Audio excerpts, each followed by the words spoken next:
Chapter 1, verse 2. Allah, Lord of the worlds. This verse also eliminates the mentality that the material world should be physically abandoned, meaning monasticism. Allah, the Exalted, would never attach his divine attribute of lordship to something which is lowly and must be abandoned, namely, the material world, which is a part of the worlds he has created. Allah, the Exalted, criticized this mentality in chapter 57, verse 27. And monasticism, which they innovated. We did not prescribe it for them except that they did so seeking the approval of Allah. Islam teaches a spiritual detachment instead of a physical one. The material world which one should detach from actually refers to one's desires. It does not refer to the physical world, such as the mountains. This is indicated by chapter 3, verse 14. Beautified for people is the love of that which they desire, of women and sons, heaped up sums of gold and silver, fine branded horses and cattle and tilled land. That is the enjoyment of worldly life. But Allah has with him the best return.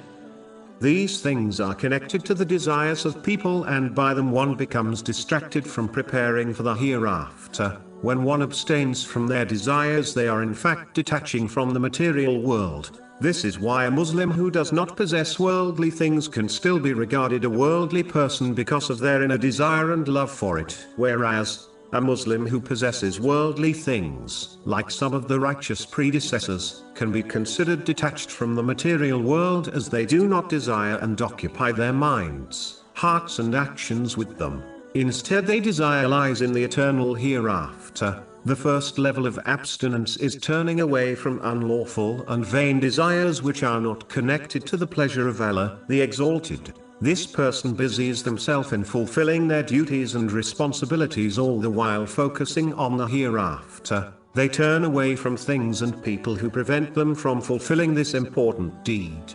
The next stage of abstinence is when one takes only the things they need from the material world in order to fulfill their necessities and responsibilities. They do not occupy their time on things which will not derive them benefit in the next world. This is the advice given by the Holy Prophet Muhammad, peace and blessings be upon him, in a narration found in Sahih Baqarah, number 6416. He advised a Muslim to live in this material world as a stranger or a traveler. Both types of people will only take what they need from the material world in order to reach their destination, meaning the hereafter, safely. A Muslim can achieve this by understanding how close their death and departure to the hereafter is. Not only can death pounce on a person at any time, but even if one lives a long life, it seems as though it passed in a moment. By realizing this reality, one sacrifices the moment for the sake of the eternal hereafter. Shortening one's hope for a long life in this material world will encourage them to perform righteous deeds, sincerely repent from their sins, and prioritize preparing for the hereafter over all else. The one who hopes for a long life will be inspired to behave in the opposite manner. The one who is truly abstinent in the material world neither blames it nor praises it. They do not rejoice when they gain it, nor do they grieve when it passes them by. The mind of this pious Muslim is too focused on the eternal hereafter to greedily notice the small material world. Abstinence consists of several different levels. Some Muslims abstain in order to free their hearts of every vain and useless occupation so that they can fully concentrate on obeying Allah, the Exalted, and fulfill their responsibilities towards people. According to the narration found in Sunan ibn Majah, number 257, the one who behaves in such a manner will find that Allah, the Exalted, will suffice them by taking care of their worldly issues. But the one who is only concerned with worldly things will be left to their devices and will find nothing but destruction. This is why it has been said that the one who pursues the excess of this material world, such as excess wealth, will find that the minimal effect it has on them is that it distracts them from the remembrance and obedience of Allah, the Exalted. This is still true even if a person commits no sins in their pursuit of the excess aspects of the material world. Some abstain from the world in order to lighten their accountability on the day of judgment. The more one possesses, the more they will be held accountable. In fact, whoever has their deeds scrutinized by Allah, the Exalted, on Judgment Day will be punished. This has been warned in a narration found in Sahih Baqarah, number 6536. The lighter one's accountability, the less likely this will occur. It is why the Holy Prophet Muhammad, peace and blessings be upon him, warned in a narration found in Sahih Baqarah, number 6444, that those who possess plenty in the world will possess very little good on the day of rising, except for those who dedicated their belongings and wealth in ways pleasing to Allah, the Exalted. But these are a few in number. This long accountability is the reason why each person, rich or poor, will wish on the day of judgment that they were only given their daily provision during their lives on earth. This has been confirmed in narration found in Sunan ibn Majah, number 4140. Some Muslims abstain from the excess of this material world out of desire for paradise, which will make up for losing out on the pleasures of this material world. Some abstain from the excess of the material world out of fear of hell. They rightfully believe that the more one indulges in the excess of this material world, the closer they are to the unlawful, which leads to hell. This has been warned in a narration found in Jami'a Tirmizi, number 1205. In fact, it is why the Holy Prophet Muhammad, peace and blessings be upon him, advised in a narration found in Sunan ibn Majah, number 4215, that a Muslim will not become pious until they abstain from something which is not a sin out of fear it may lead to a sin.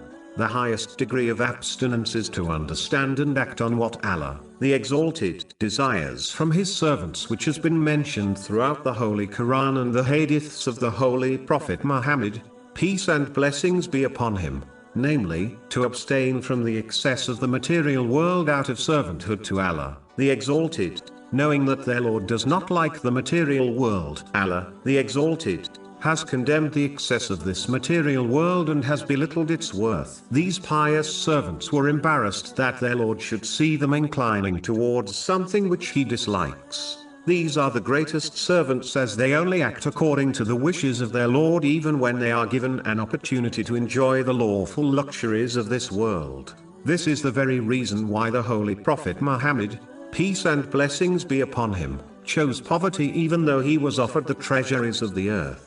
This has been advised in a narration found in Sahih Baqarah, number 6590. The Holy Prophet Muhammad, peace and blessings be upon him, chose this as he knew it was what Allah, the Exalted, desired for his servants. As Allah, the Exalted, disliked the material world, the Holy Prophet, peace and blessings be upon him, rejected it out of love for his Lord.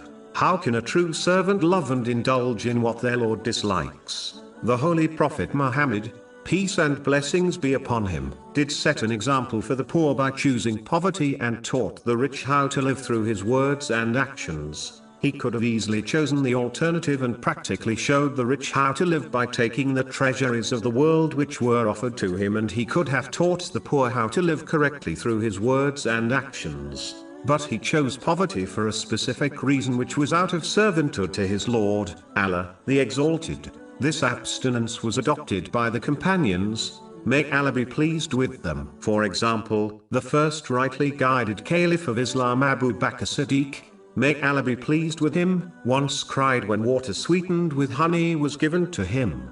He explained that he once observed the Holy Prophet Muhammad, peace and blessings be upon him, pushing away an invisible object. The Holy Prophet, peace and blessings be upon him, told him the material world had come to him and he commanded it to leave him alone. The material world replied that he had escaped the material world, but those after him would not. Because of this, Abu Bakr Siddiq, may Allah be pleased with him, wept when seeing the water sweetened with honey, believing the material world had come to misguide him. This incident is recorded in Imam Ashfahani's Hilayat al-Aliyah, number 47.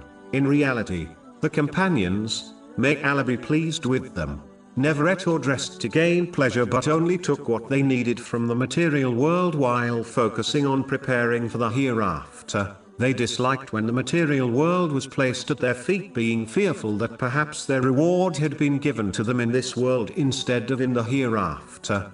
Anyone who is truly abstinent will follow in their footsteps. Muslims should not fool themselves by indulging in the unnecessary luxuries of this material world while claiming their heart is attached to Allah, the Exalted. If a person's heart is purified, it manifests on their limbs and in their actions, which is confirmed in a narration found in Sahih Muslim, number 4094. Whoever's heart is attached to Allah, the Exalted, follows in the footsteps of the righteous predecessors by taking what they need from the material world, spending only for the sake of Allah, the Exalted, and turning away from the excess of the material world while striving to prepare for the hereafter. This is true abstinence.